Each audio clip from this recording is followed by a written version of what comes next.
Hello fellow humans and welcome back to an extra instalment of the Madhouse.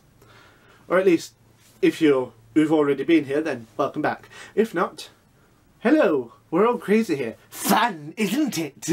Well, that turned into Stewie Griffin.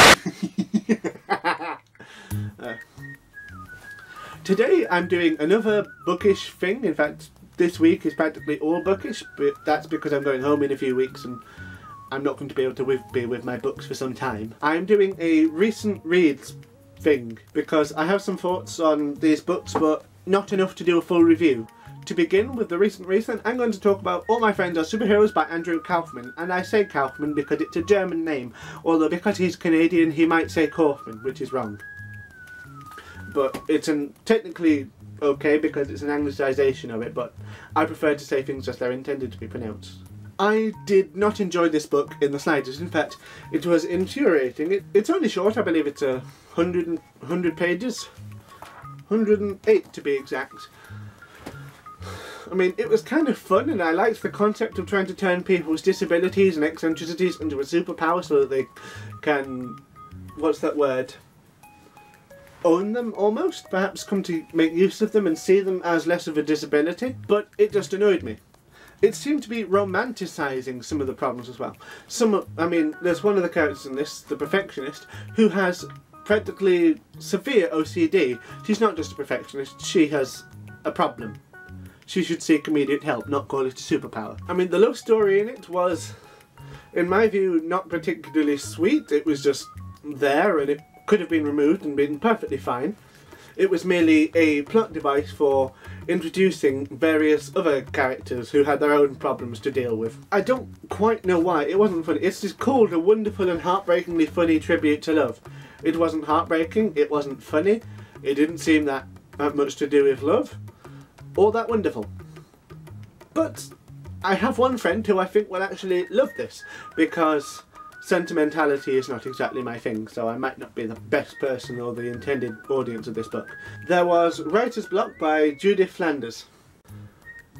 It wasn't quite what I had in mind. I thought I was picking up a textbook about the publishing industry because I recently started getting into book bindings. I think it's so fascinating to look into how these things are done. I mean, it was sparked by a few YouTube videos of people filming what it was like having their books printed, and I realise it looks like it could be interesting. I really quite like it. But this wasn't like that at all. It's essentially a crime story set in the fashion and publishing world, which actually, even though it wasn't what I was looking for, once I realised what it was when I got home, I thought, you know, there could be something in this and I might enjoy it anyway. I didn't. It was just not what I was looking for. There was the audiobook of Good Omens by Neil Gaiman and Terry Pratchett. Still a wonderful book and I love it every single time. One of the funniest books in the 1990s. About, well, the end of the world in the biblical sense of it. It's funny and excellent to hear it performed as well. Wonderful. On a similar note, not a book but a podcast I've been listening to, there is The Right Dishonourable done by Jazza John from the YouTube channel Rhyming with Oranges and someone else whose name currently escapes me. But they're rather good. They discuss current affairs, political issues, and they have a bit of a laugh as well. It's very, very funny, very good and quite informative. Just, if you're a supporter of UKIP, and I don't imagine you are if you're watching my channel because I have made it quite clear that I do not like them and I'd rather they were disbanded, don't go there. But otherwise, I think you'll probably enjoy it. The rest of these books are graphic novels then, or illustrated books as well. So there is Guards by Terry Pratchett, which of course I have in its ordinary form on my shelf there. But I'd never read it in a graphic novel before. I quite enjoyed it. The way the features of all of the characters are exaggerated, I absolutely loved. Carrot is the tall and broad, well, I can't find the word for that. He's tall and broad and kind of a bit stupid as usual, but also incredibly smart, and I like him. Nobby Nobbs is just, well, he's as disgusting as one might expect. The drawings of the dragons are fascinating. That's not how I expected the large dragon to look at all. But for the swamp dragons. It was great. Errol looks just right. The story itself is as funny as usual, with the same jokes and cast of characters as one would expect. Sure, it's lacking in the Samwise Boots theory of economics, which is an excellent part of the book, but it didn't really convert that well to a graphic novel. Even so, it's very good. Although I did have one complaint about Lady Sybil. Lady Sybil is a giantess of a woman, big in every sense of the word. She could be mistaken for a Valkyrie if she wore full body armour. And in this she's shown as the same height as Vimes, who is actually revealed in the books to be, while not small, and certainly not a dwarf, kind of short. A book that I have touched on before is The Sleeper and the Spindle by Neil Gaiman and illustrated by Chris Riddle. I said it before that it's absolutely stunning. It's all in black, white and gold, and I love the visual effect of it. It's an excellent retelling of the Snow White story. In fact, you can see what sort of retelling it might be there, but there's a little more to it than that. It is a wonderful story and I love it. Neil Gaiman is of course an excellent writer, and in fact now that Sir Terry is no longer with us, he is my favourite living author. Read him. Another Neil Gaiman is The Sandman Volume 1, Preludes and Nocturnes, which I adored. It's visually stunning, bloody creepy, and has some excellent characters in it. I love stories of old myths like that. They are, what's the word? They're fascinating, and not just old myths, but the old stories too. You'll struggle to find any story more ancient than the Sandman. And if you go to some of the really old German ones, you'll find few more sinister. So this is a return to the Sandman's roots, really. He's not just the one who sprinkles sand in your eyes before you go to sleep. He's the Lord of Dreams, one of the Seven Eternals. It's really cool, and I also really quite like the character Death, who is not quite so friendly as Practice Death, but still quite a good one, and pretty cool. And then there's Lucifer. Now, I have a thing for the devil. Not that I fancy the devil, really, but the character is truly wonderful. I mean, I really love tricksters. I said that in my favourite tropes video. And the devil is the ultimate trickster. The Prince of Lies himself. He's very well done. Although he's not the devil in the sense of the Supreme Overlord of Hell, because it's now a triumvirate. Wonderful word, that. I should really try to work in the conversation more often, but it's a bit difficult. So seldom crops up. And last but not least, there is The Night Bookmobile by Audrey Niffenegger.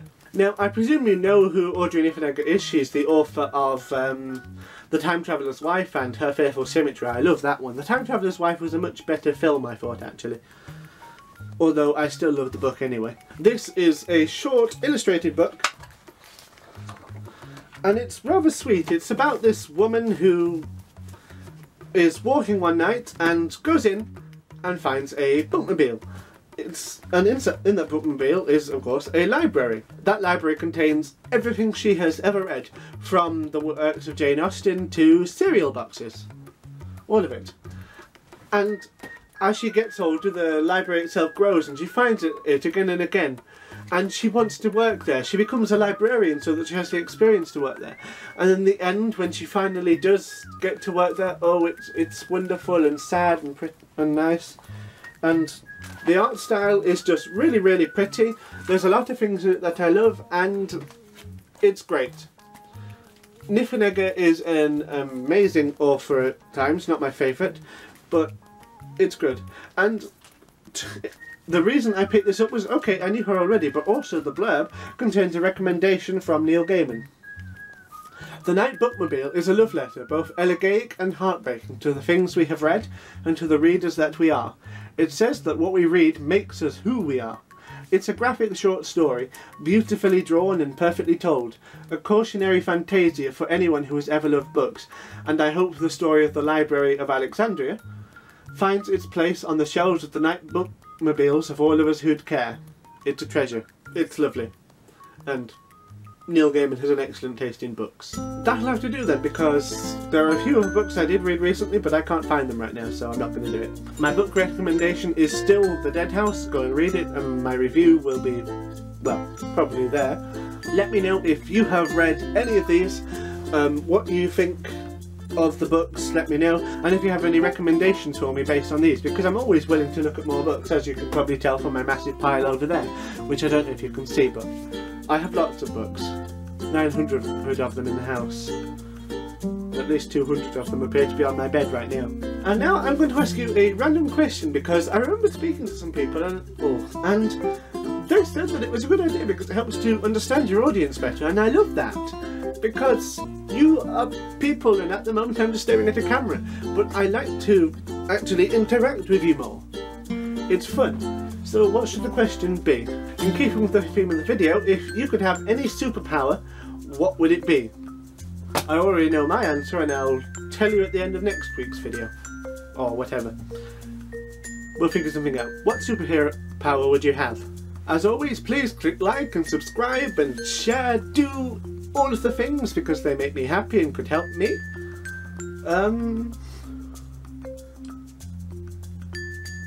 I hope you one day have a wonderful library filled with anything you want to read. And if you don't want a library, get away from my channel now. Goodbye!